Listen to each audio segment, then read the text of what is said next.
Well, a push to make the Apostle Islands Wisconsin's first national park is moving forward in Washington, but back home, some local communities feel like they're being left behind. Northern News Now, Sophia Lauber spoke with federal and local leaders to learn why.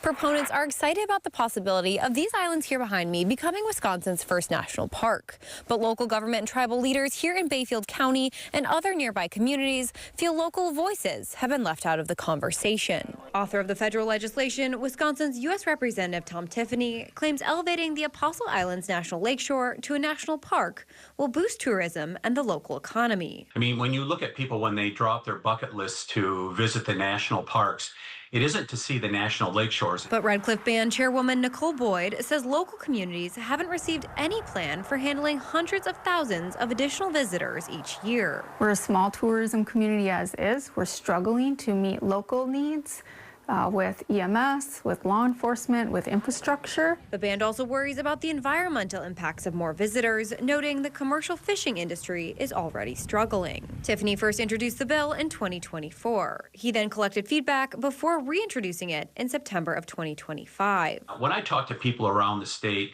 they're largely, this is a good place. This would be appropriate to be the first national park in Wisconsin. But Boyd and Bayfield leaders say those talks haven't included direct conversations with any local representatives. We are not opposed to economic development.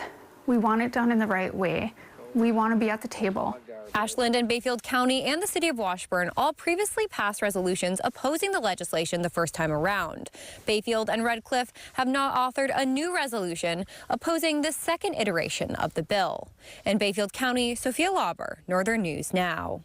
Sophia, thank you. Now, when asked about concerns of the infrastructure in place to handle the increase in tourists to the area, Tiffany says the national designation would lead to federal investment to help pay for those needs. Yeah, the bill advanced out of the House Committee on Natural Resources last month. Tiffany hopes for congressional approval soon.